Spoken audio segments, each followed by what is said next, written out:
¿Alguna vez te has preguntado por qué las personas que más han sufrido en la vida son también las que parecen brillar con una luz que ninguna escuela, ningún título y ningún privilegio pueden enseñar? Piénsalo un momento, piénsalo de verdad. Quizás lo has visto en alguien que conoces, o quizás lo has visto en ti mismo, aunque todavía no te hayas atrevido a reconocerlo. Hay personas que han pasado por el fuego más intenso, que han perdido lo que más amaban, que han llorado en silencio noches que parecían interminables, que han tocado el fondo de la desesperación con las manos y no encontraron nada a qué aferrarse. Y sin embargo, de esas mismas personas brota algo que no se puede fabricar, algo que no se puede imitar, algo que el mundo llama talento, pero que la Biblia llama don. Un don que Dios no le entrega a cualquiera. Un don que, según la palabra, tiene una condición que pocas personas estarían dispuestas a elegir si se les dijera de antemano. Primero viene el dolor, primero viene la quebradura, primero viene el valle de sombra y luego viene el don. Hoy vamos a hablar de algo que el Espíritu Santo lleva tiempo queriendo revelarle a tu corazón. ¿Por qué Dios le otorga ciertos dones, ciertas unciones, ciertas capacidades espirituales que van más allá de todo talento natural, casi exclusivamente a personas que han sufrido mucho?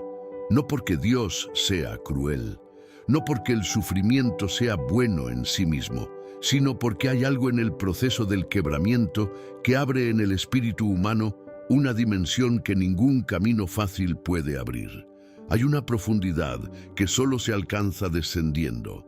Hay una autoridad espiritual que solo se forja en el fuego. Hay una compasión que solo puede nacer de haber sido herido de verdad. Y si tú eres alguien que ha sufrido, quizás más de lo que cualquier persona que te conoce puede imaginar, si hay una historia en tu interior que lleva capítulos que todavía no te atreves a contarle a nadie, entonces este mensaje no llegó a tus oídos por casualidad. Llegó porque el Espíritu Santo quiere darte hoy una perspectiva que va a transformar la forma en que ves cada una de tus cicatrices. Porque tus cicatrices no son prueba de que perdiste, son la evidencia de que estás siendo preparado. Existe un secreto que la mayoría de los creyentes nunca comprende completamente. El sufrimiento, cuando pasa por las manos de Dios, no es un castigo, es un taller. Es el lugar donde Dios trabaja con la materia más resistente del universo, que es el corazón humano quebrantado, para producir algo que no puede ser producido de ninguna otra manera. Y al terminar este estudio, no solo lo comprenderás con tu mente, sino que lo sentirás como una certeza ardiente en tu espíritu. La certeza de que todo lo que has vivido tiene un propósito, que tu sufrimiento no fue en vano, y que el don que Dios está formando en ti a través de cada prueba es más poderoso de lo que puedes imaginar. Pero antes de comenzar, necesito pedirte algo que forma el corazón de nuestra comunidad. Muchas personas que nos acompañan en este canal no tienen una iglesia cercana, no tienen con quién orar, no tienen un pastor que los llame en los días difíciles. Para ellas, este espacio es su altar. Por eso, antes de continuar, escribe en los comentarios estas palabras: paz del Señor. Esas 3 palabras son tu declaración de presencia, tu forma de decirle a Dios y a esta comunidad: aquí estoy, con todo lo que soy y con todo lo que he vivido. Hazlo ahora, antes de que el estudio comience. Y si este canal ha sembrado algo en tu corazón en algún momento, si alguna narración aquí te ayudó a seguir cuando ya no tenías fuerzas, suscríbete ahora mismo y dale like a este video. No es solo apoyo a un canal, es tu forma de decirle a Dios que valoras los espacios donde Él te habla. Suscribirse a un ministerio que alimenta tu fe es una siembra que el cielo reconoce. El estudio va a comenzar. Prepara tu corazón. Porque lo que el Espíritu Santo está a punto de revelarte puede cambiar para siempre la forma en que ves cada capítulo difícil de tu historia. Hay una imagen que el profeta Isaías usa para describir la relación entre Dios y el ser humano y que cuando se examina con detenimiento revela una verdad que sacude los cimientos de la manera en que solemos entender el sufrimiento. Ahora pues, Jehová, tú eres nuestro Padre, nosotros barro, y tú el que nos formaste, así que obra de tus manos somos todos nosotros. Barro y alfarero. Materia informe en manos de un artesano que sabe exactamente lo que está haciendo, aunque la materia que trabaja no entienda el proceso mientras lo vive. Para comprender por qué el sufrimiento es el prerequisito del don en tantas vidas que Dios elige, es necesario entender primero qué hace el alfarero con el barro antes de que se convierta en una vasija. El proceso de la alfarería, tal como se practicaba en los tiempos bíblicos y tal como los ceramistas artesanales lo practican hoy, tiene etapas que ningún paso puede saltarse sin comprometer la integridad del resultado final. El barro crudo primero debe ser golpeado, presionado, amasado con fuerza sostenida para eliminar las burbujas de aire que, si permanecen dentro, harán que la vasija explote cuando sea sometida al calor del horno. Luego es centrado en la rueda del alfarero, un proceso que requiere una presión firme y constante desde ambos lados, porque cualquier desviación del centro produce una vasija asimétrica que no puede sostener lo que se le ponga adentro. Después viene el levantamiento de las paredes, que exige que el alfarero trabaje desde adentro y desde afuera al mismo tiempo, porque la forma se crea en la tensión entre la presión interna y la presión externa.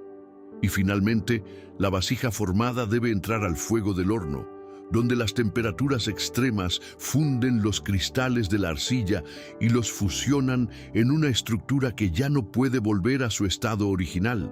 Ya no puede ser deshecha ni reformada porque el fuego la hizo permanente.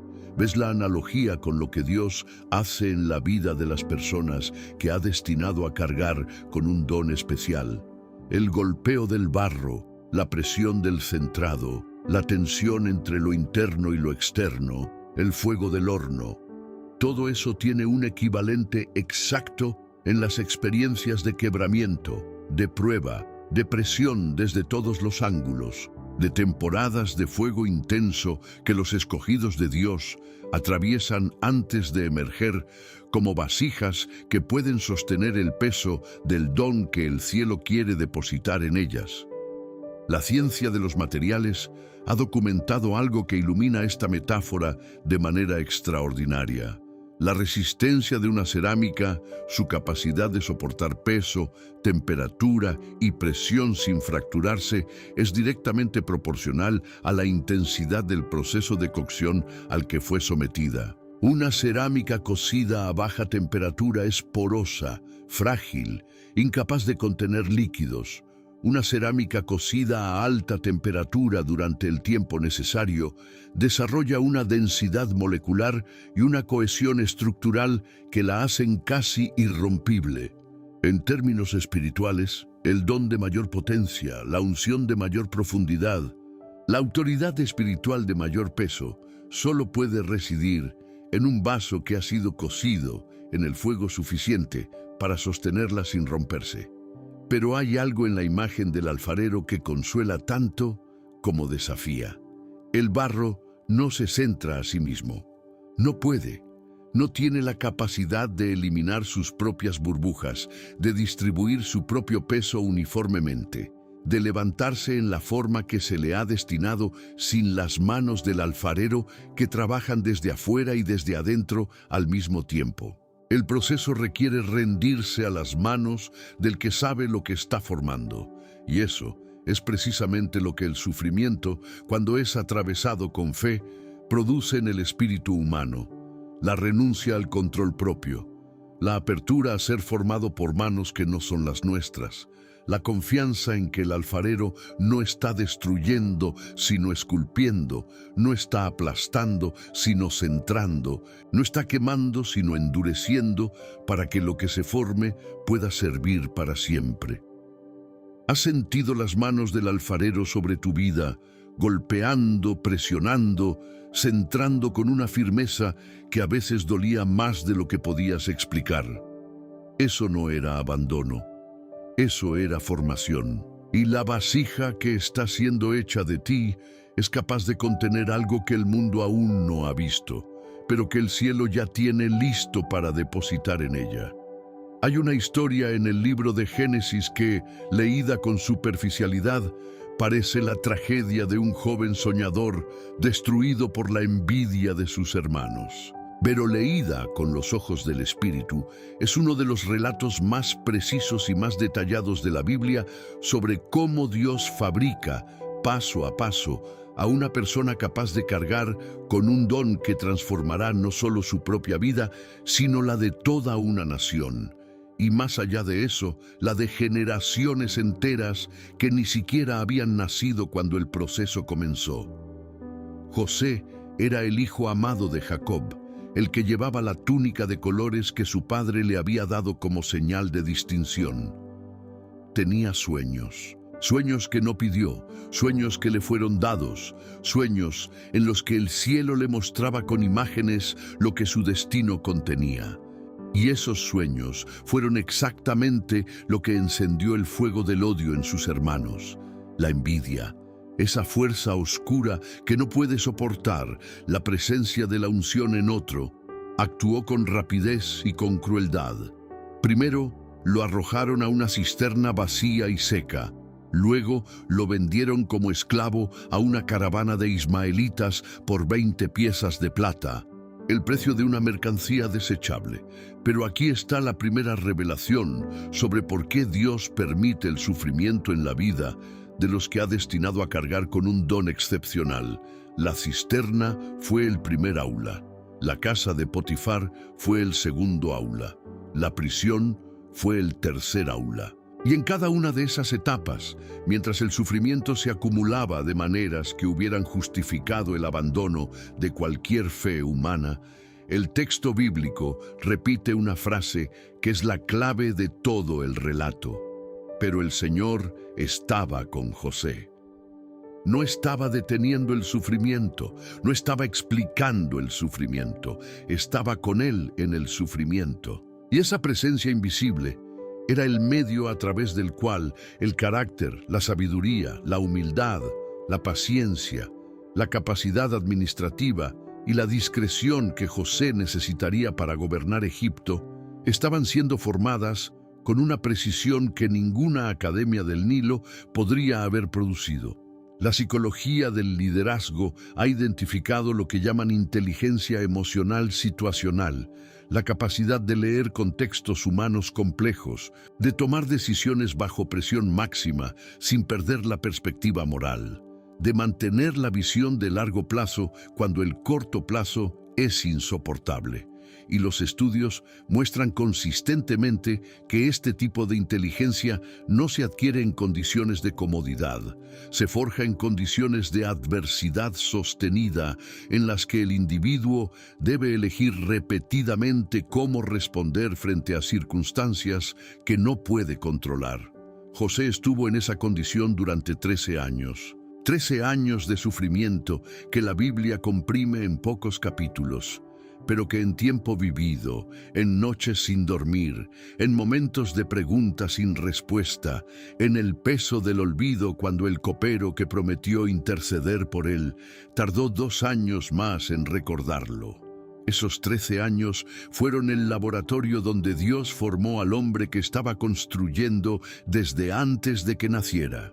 Y cuando llegó el momento de la manifestación, cuando José fue sacado de la prisión para estar frente al faraón, el don que llevaba en su interior emergió con una naturalidad y una autoridad que no podían ser actuadas.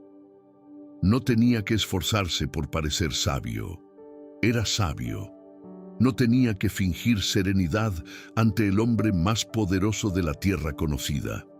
Tenía serenidad porque había sido formado en circunstancias que habrían destruido la serenidad de cualquier persona que no hubiera sido sostenida por una presencia sobrenatural desde adentro. El don de José, que incluía interpretación de sueños, pero que iba mucho más allá, hasta abarcar una visión estratégica, una integridad inquebrantable y una misericordia que perdonó a los que lo traicionaron, desde los mismos hermanos que lo vendieron. Ese don no existía en la túnica de colores que llevaba en su adolescencia. Fue forjado en la cisterna, en la casa de Potifar, en la prisión, en el olvido, en la espera. Cada etapa de sufrimiento fue una capa más de profundidad añadida al instrumento que Dios estaba fabricando para salvar al mundo conocido de una hambruna que se aproximaba. Y tú, que has tenido tu propia versión de la cisterna, tu propia versión de la traición, tu propio tiempo de espera en la oscuridad, el don que Dios está formando en ti lleva las marcas de cada una de esas etapas. Y es más profundo de lo que crees, precisamente, porque el proceso fue más largo y más duro de lo que esperabas. Hay un pasaje en la segunda carta de Pablo a los Corintios que durante siglos ha sido fuente de consuelo para millones de creyentes que viven con algún tipo de dolor crónico, ya sea físico, emocional o espiritual, que no desaparece por más que oren, por más que ayunen, por más que crean con sinceridad que Dios puede sanarlo. Pablo describe su situación con una honestidad que asombra, dado que era el apóstol más influyente de su generación, el hombre que había visto visiones del cielo, que había trabajado milagros extraordinarios, que tenía una autoridad espiritual sin paralelo en el mundo del primer siglo. Y aún así, con toda esa unción, con todas esas experiencias sobrenaturales, Pablo vivía con algo que él llama un aguijón en la carne, un mensajero de Satanás que lo abofeteaba, una fuente de debilidad que él mismo consideraba tan insoportable que oró 3 veces pidiéndole a Dios que lo removiera, y la respuesta de Dios a esa oración sincera, repetida, ferviente, fue una de las declaraciones más desconcertantes y más revolucionarias de toda la teología bíblica. Bástate mi gracia, porque mi poder se perfecciona en la debilidad. No, voy a quitarte el aguijón. No, tu fe es insuficiente, por eso no sanas. No, esto es un castigo temporal que terminará pronto. Sino mi poder, la dimensión más alta de mi capacidad operando a través de un ser humano, se perfecciona en la debilidad, no a pesar de la debilidad, en ella, a través de ella. Mediante ella, esta declaración invierte completamente la lógica humana sobre cómo funciona el don espiritual. La lógica humana dice, Dios opera a través de los fuertes, de los completos, de los que no tienen grietas visibles, de los que presentan una imagen de victoria y de superación que inspire a otros. Pero la lógica divina dice algo radicalmente diferente. El poder de Dios no necesita un recipiente fuerte para manifestarse. Necesita un recipiente vaciado de su propia fuerza, un recipiente que ya no confía en sus propias capacidades. Un recipiente que ha llegado al punto en que sabe con certeza que lo que fluye a través de él no puede venir de ningún lugar que él mismo pueda generar, porque ya lo intentó todo y se quedó sin recursos propios. Ese es el recipiente que Dios puede usar de una manera que no deja duda sobre el origen del poder. Pablo, después de recibir esa respuesta, hace una de las declaraciones más sorprendentes del Nuevo Testamento.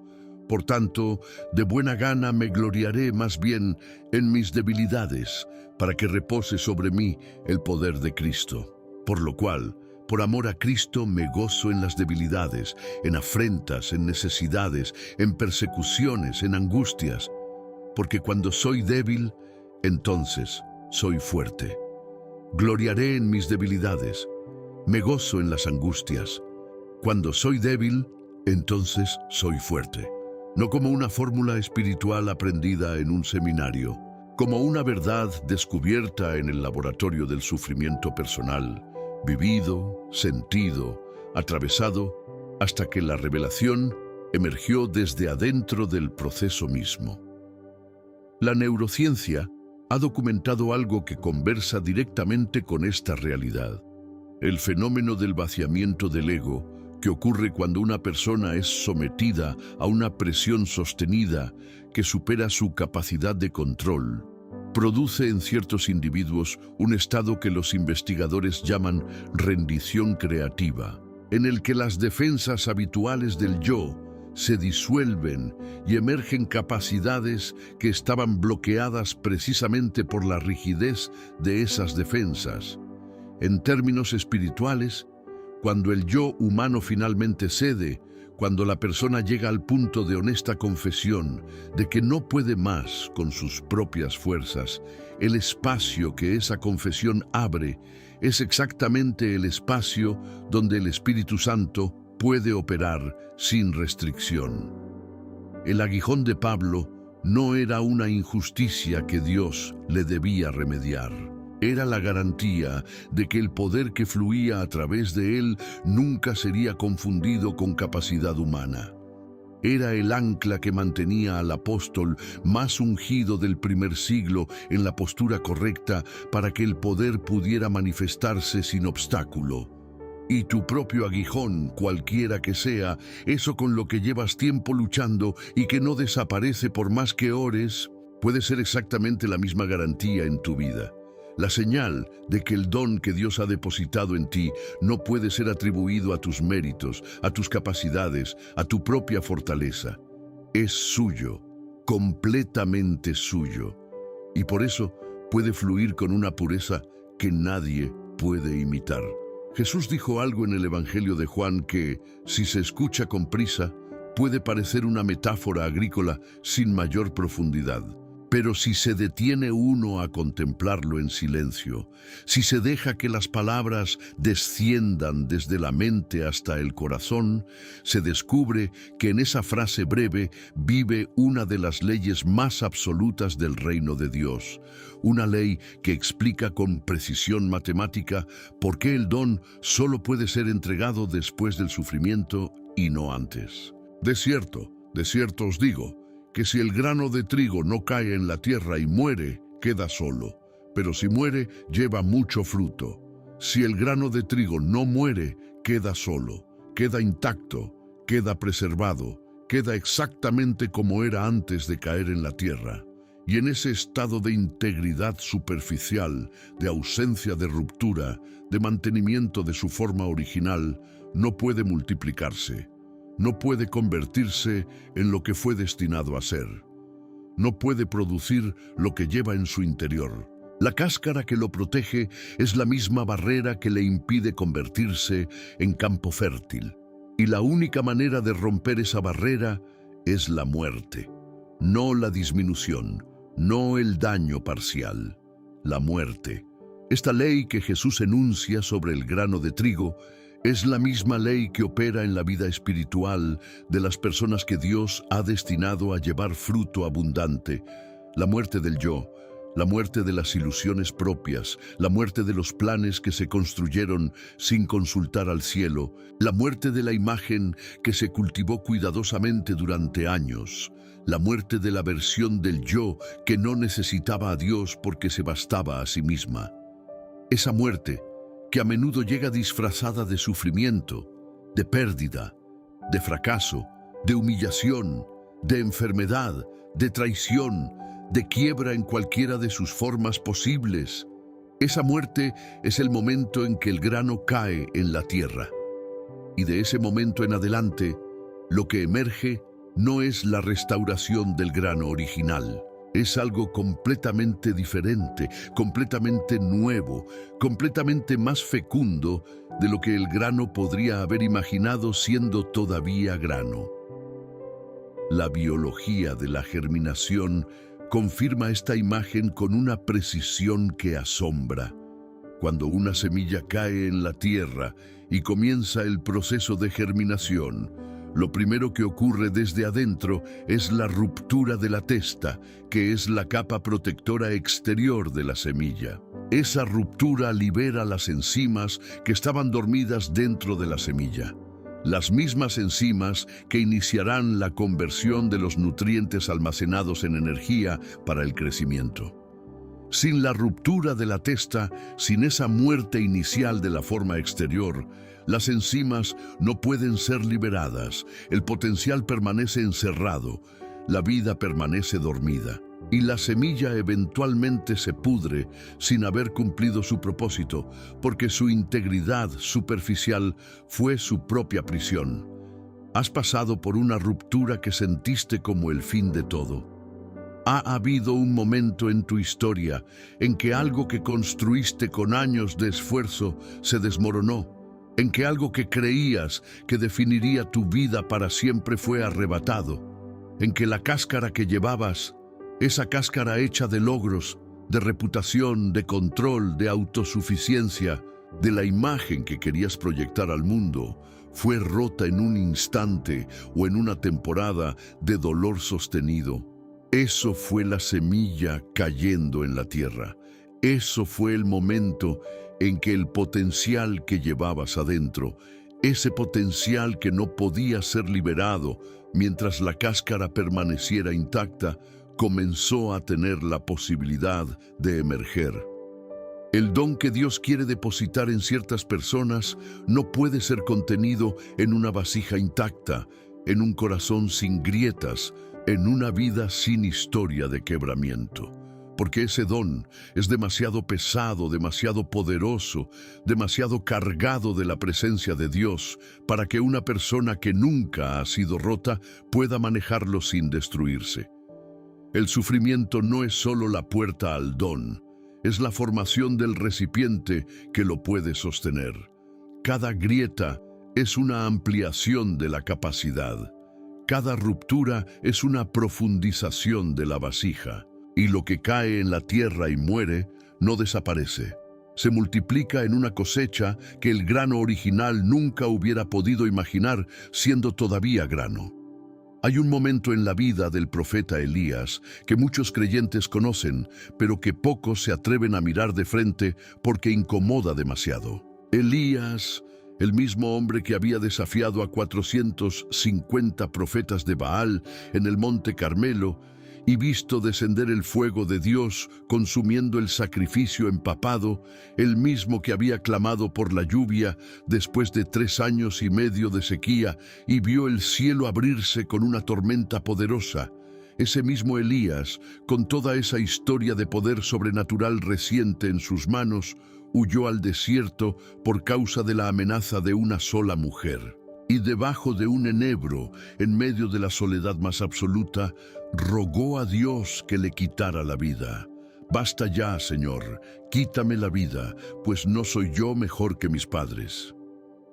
Este momento de colapso total en la vida del profeta más poderoso de su generación es uno de los retratos más honestos y más conmovedores de la condición humana que encontramos en toda la Escritura.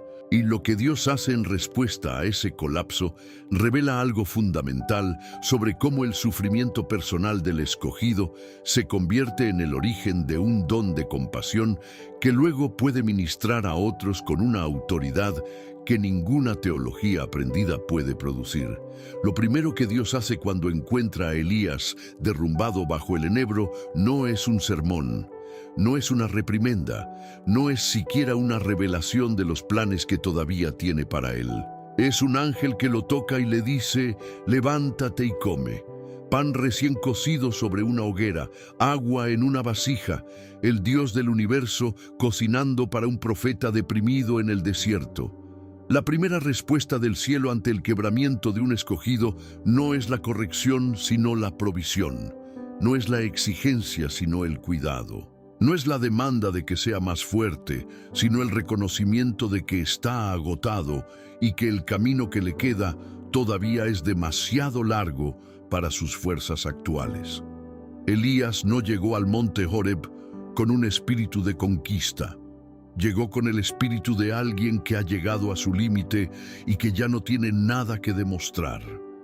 Y es precisamente en ese estado, en esa vaciedad total, que Dios se le reveló. No en el viento recio que partía los montes, no en el terremoto, no en el fuego, sino en una voz apacible y delicada, en el silbo apacible que solo puede ser escuchado cuando ya no hay dentro de uno ningún ruido propio que tape la voz de Dios. El desierto de Elías, ese período de colapso, de huida, de deseo de morir, fue el silenciador de todo lo que había sido su propia fuerza, y en ese silencio emergió una dimensión de encuentro con Dios que el Carmelo, con todo su fuego y todo su espectáculo, no había producido.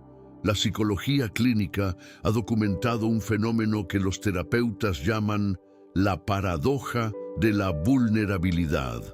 Las personas que han atravesado depresión clínica profunda, duelo intenso o crisis existencial severa y han salido del otro lado de esa experiencia, desarrollan una capacidad de empatía y de presencia compasiva con el sufrimiento ajeno que los que nunca atravesaron esas profundidades simplemente no pueden alcanzar.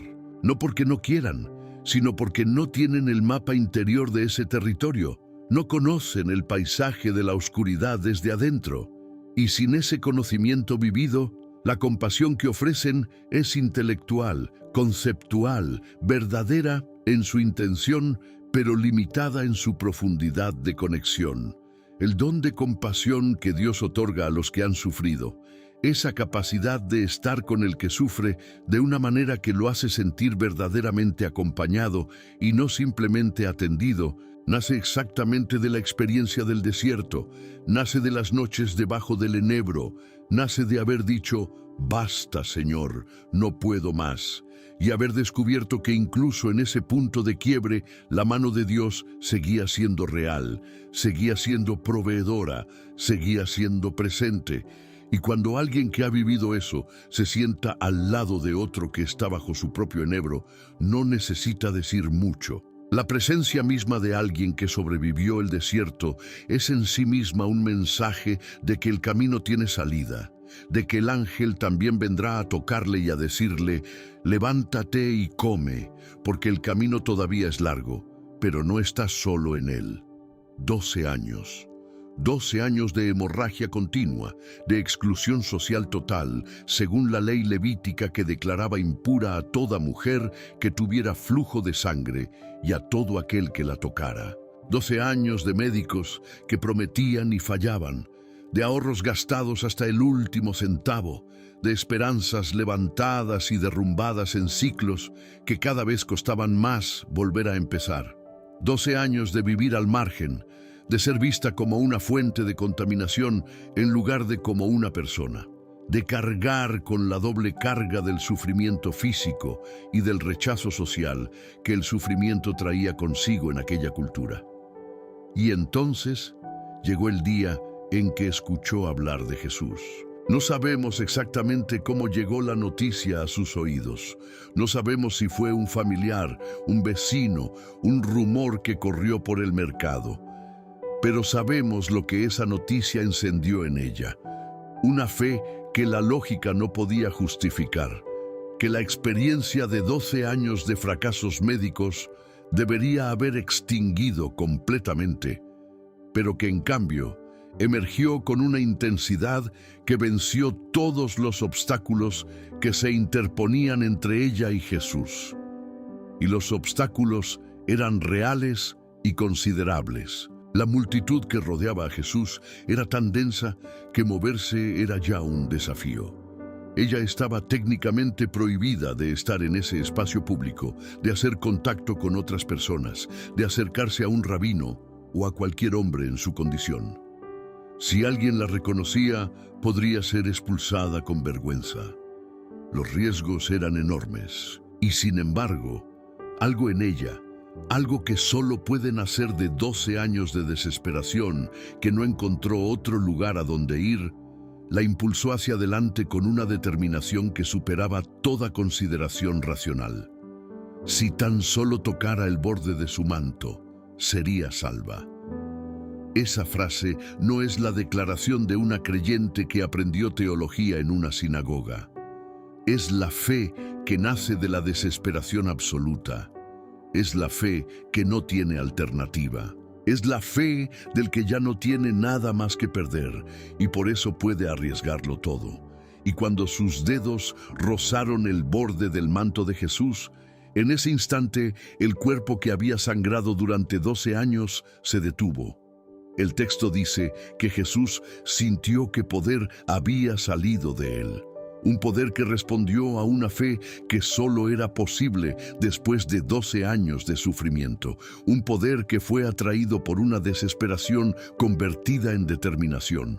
Un poder que no habría sido liberado por una petición educada desde la comodidad, sino que respondió al extremo de una necesidad llevada hasta su límite. Lo que esta mujer recibió ese día fue más que sanidad física. Recibió también el testimonio, la historia, el don de una fe nacida en el fuego de 12 años de desesperación que nadie que no haya vivido algo similar puede imitar con autenticidad. Y cuando esa misma mujer, en los años que siguieron, les habló a otras mujeres que también estaban al límite de sus fuerzas, que también habían agotado todas sus opciones, que también estaban a punto de rendirse, lo que salía de sus labios no era una doctrina sobre la fe, era un testimonio vivido. Era la certeza de que hay un punto de desesperación que cuando se vuelve hacia Jesús, en lugar de volverse hacia el abandono, se convierte en el toque que libera el poder del cielo. El don de la fe que mueve lo imposible no nace en los días de abundancia, nace en los días en que ya no queda nada más a que aferrarse excepto Dios mismo. Nace en el año 12 de la hemorragia, no en el año primero cuando todavía había médicos que consultar y dinero para intentarlo. Nace cuando la mano que se extiende hacia el manto de Jesús lo hace desde el fondo de una historia de sufrimiento que ha agotado toda otra posibilidad. Y esa fe, cuando se manifiesta, no solo sana al que la ejerce, atrae el poder de Dios de una manera que deja a todos los que la presencian en estado de asombro, porque reconocen en ella algo que no puede ser fabricado con voluntad humana ni aprendido en ningún aula. Esa fe lleva la marca inconfundible del que sufrió y siguió creyendo de todas formas.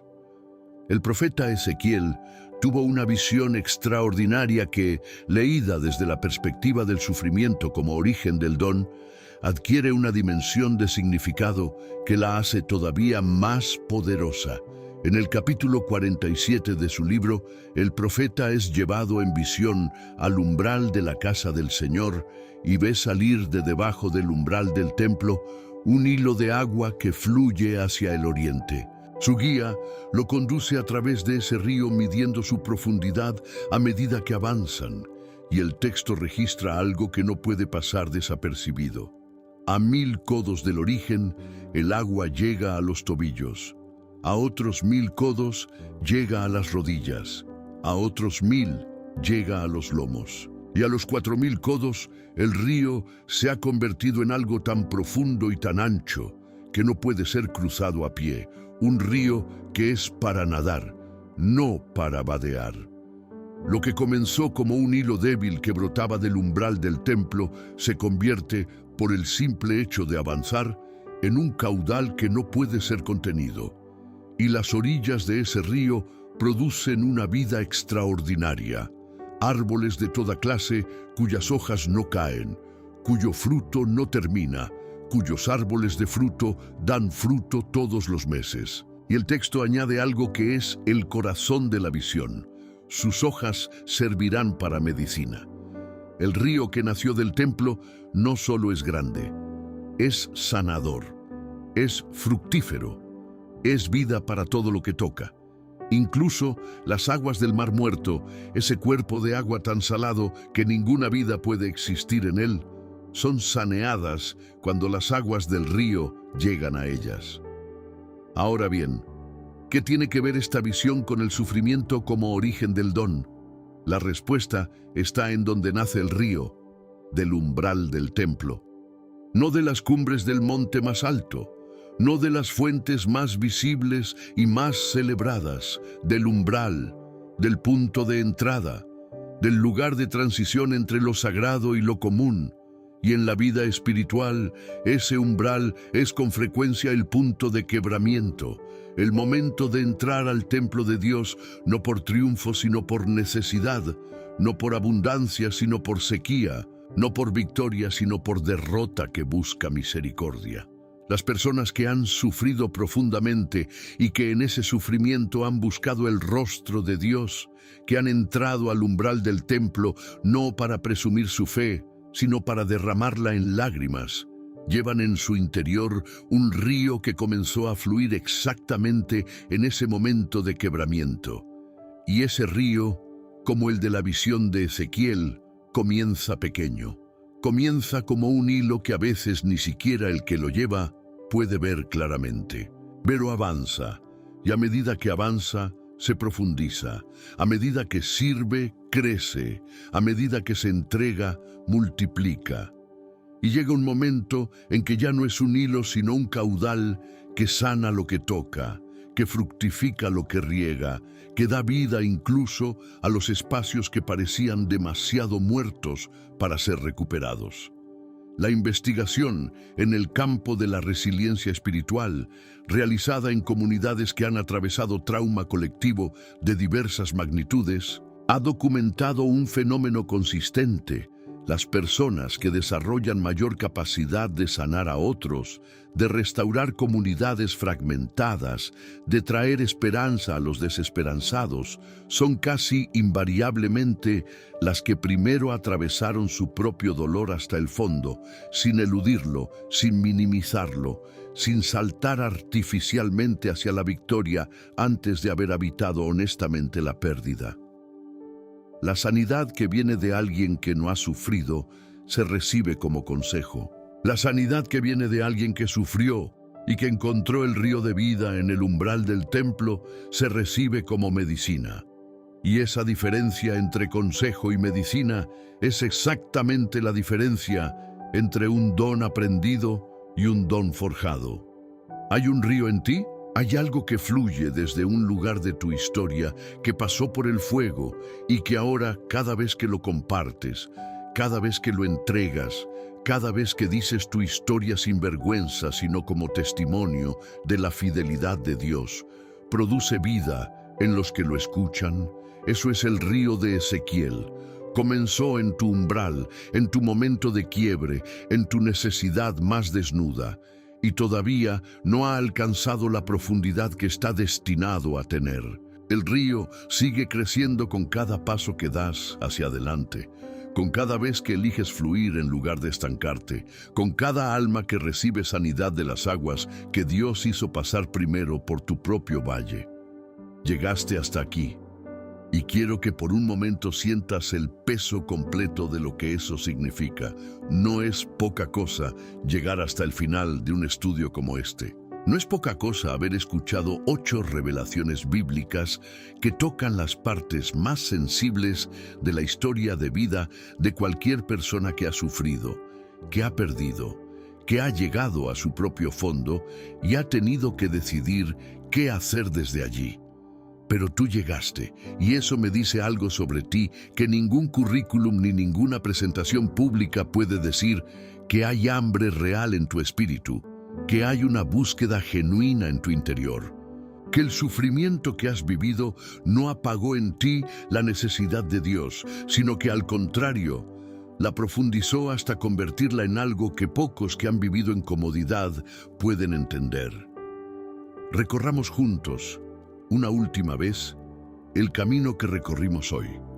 Comenzamos en el taller del alfarero, donde entendimos que el barro no puede formarse a sí mismo y que el golpeo, el centrado y el fuego no son crueldad, sino precisión artesanal. Luego visitamos la cisterna de José y vimos cómo 13 años de sufrimiento produjeron en él una sabiduría, una integridad y una capacidad que salvaron al mundo conocido del hambre. Después nos detuvimos ante el aguijón de Pablo y escuchamos esa declaración que invierte toda lógica humana. El poder se perfecciona en la debilidad, no a pesar de ella. Contemplamos el grano de trigo que Jesús usó como imagen y entendimos que solo el grano que muere puede convertirse en campo de fruto abundante. Luego visitamos a Elías bajo el enebro y vimos cómo el desierto del profeta más poderoso de su generación fue el aula donde aprendió a escuchar la voz de Dios en el silbo apacible. Encontramos a la mujer del flujo de sangre y reconocimos en su fe, nacida de 12 años de desesperación, el don que solo puede emerger cuando ya no queda ninguna otra alternativa excepto Jesús. Nos asomamos al río de Ezequiel, que nació del umbral del templo como un hilo y se convirtió en un caudal que sana lo que toca. Y finalmente estuvimos con la viuda de Sarepta, que dio lo último que tenía y activó desde ese gesto de obediencia desnuda una multiplicación sobrenatural que no podría haber sido producida desde ninguna otra posición. 8 historias, 8 espejos. Una sola verdad que el Espíritu Santo quería grabarte hoy con fuego en el Espíritu. Tu sufrimiento no fue un error, no fue un castigo, no fue una señal de que Dios se olvidó de ti o de que tus oraciones no fueron escuchadas. Fue el taller, fue la cisterna, fue el aguijón necesario, fue la muerte del grano antes de la cosecha, fue el desierto antes del silbo apacible, fue el año 12 antes del toque que libera el poder del cielo, fue el último puñado de harina antes de la tinaja que no se agota. Todo lo que has sufrido está siendo, o ha sido, o será, convertido por las manos del Dios que te ama en el origen de un don que no puede venir de ningún otro lugar. Ahora te pido que hagas algo que para mí tiene un significado profundo. Como señal de que llegaste hasta el final, como confirmación de que este mensaje aterrizó en tu corazón y no pasó de largo como ruido digital en un día ocupado, escribe en los comentarios esta frase: mi sufrimiento no fue en vano, Señor. Úsame. Esas palabras son tu declaración de rendición y de entrega. Son tu firma en el registro de los que escucharon la palabra hoy y la recibieron con fe. Y cuando la vea en los comentarios, sabré que eres de los que llegaron hasta el fondo de esta narración, los que el Señor está formando para llevar el don que nace del fuego. Si todavía no estás suscrito a este canal, este es tu momento. No te lo pido como un favor para mí. Te lo pido porque la constancia en el alimento espiritual es una disciplina que los tiempos que vivimos exigen con urgencia. Cada vídeo de este canal es una oportunidad de encontrarte con la palabra de Dios, desde un lugar de profundidad, de ser ministrado por el Espíritu en el idioma de tu necesidad específica, de recordar en los días difíciles que la historia de Dios con las personas que ama siempre contiene capítulos de oscuridad antes de los capítulos de gloria. Suscríbete ahora mismo. Y si ya estás suscrito, siente el orgullo de haber estado aquí semana a semana, de haber elegido el alimento espiritual en los momentos en que otras cosas reclamaban tu atención. Eso también es un don que se está formando en ti. Dale like a este video y compártelo con alguien que está en su cisterna ahora mismo, que está en su desierto, que está en su año 12, que está con su último puñado de harina y todavía no sabe que lo que lleva en el fondo de su sufrimiento es el origen de algo que el cielo lleva tiempo preparando para depositar en él. Tu gesto de compartir puede ser el ángel que toca a alguien debajo de su propio enebro y le dice: levántate y come. Y el camino todavía es largo, pero no estás solo. Y si deseas convertirte en miembro del canal, en alguien que contribuye con una ofrenda mensual para que este ministerio pueda seguir llegando a los que lo necesitan, Quiero decirte que tu semilla es vista por el Padre que ve en lo secreto y que recompensa a quienes siembran en su reino. Los miembros hacen posible que este espacio siga siendo un altar accesible para miles de personas que no tienen otro lugar donde el Señor les hable con esta profundidad. Gracias a los que ya son miembros. Que el Señor les devuelva en bendición lo que han dado en fe. Sigue viniendo a este canal. Mantén encendida tu llama. No dejes que el peso de los días ordinarios apague lo que el Espíritu encendió hoy en ti. El don que Dios está formando en tu historia de sufrimiento todavía no está terminado. El alfarero todavía tiene sus manos sobre el barro. El río todavía está creciendo. El grano todavía está en proceso de convertirse en campo. Y el mejor capítulo de tu historia, el que mostrará para qué sirvió todo lo que viviste, todavía está por escribirse. Cierra los ojos ahora mismo, donde quiera que estés, y di al Señor con toda la honestidad que tienes: gracias, Dios mío. Gracias, porque lo que más me ha costado en la vida no fue un error en tu plan, sino parte de tu plan. Gracias porque me estás formando y no destruyendo. Gracias porque el don que estás poniendo en mí es más grande que el dolor que usaste para forjarlo. Úsame, Señor, en el nombre de Jesús. Amén. Que el Señor te bendiga, te guarde y te lleve de fortaleza en fortaleza. Hasta la próxima narración.